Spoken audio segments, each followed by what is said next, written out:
इसको इंग्लिश में हम लोग बोलते हैं rule of force and motion. तो आज हम लोग इस चैप्टर को स्टार्ट करने वाले हैं। तो इसमें हम लोग को सबसे पहले पढ़ना है बल के बारे में। किसके बारे में पढ़ेंगे? बल के बारे में। स्थान पे लिखिएगा बल, बल लिखिएगा स्थान पे करके, इंग्लिश में बोलेंगे इसको फोर्स। बल लिखना है, बल।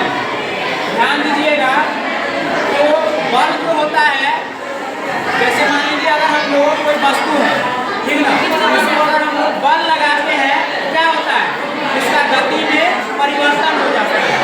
जैसे मान लो अगर कोई बल स्थिर है, बल जो है बल स्थिर है, उसको उठा करके फेंक देंगे, इससे क्या होगा, उसमें वो मोशन ला देगा, यानी गति में आ जाएगा।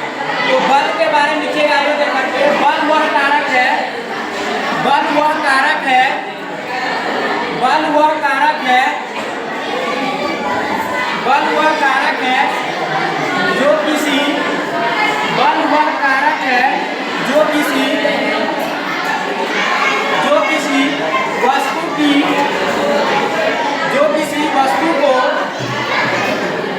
जो किसी वस्तु को विराम या गति में ला देता है।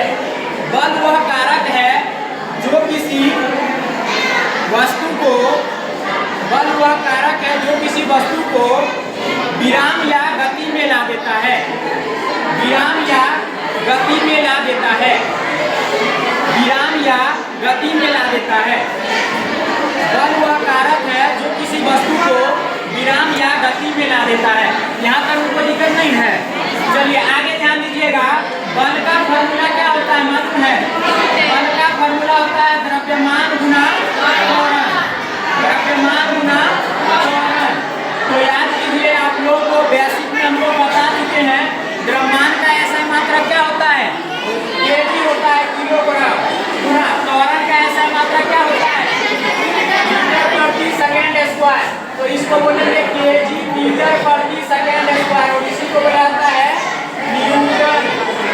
तो बल का ऐसा मात्रा न्यूटन होता है। फिर देख लीजिएगा, बल का ऐसा मात्रा, बल का ऐसा मात्रा न्यूटन होता है, बल का ऐसा मात्रा न्यूटन होता है, बल का ऐसा मात्रा न्यूटन होता है, बल का ऐसा मात्रा न्यूटन होता है।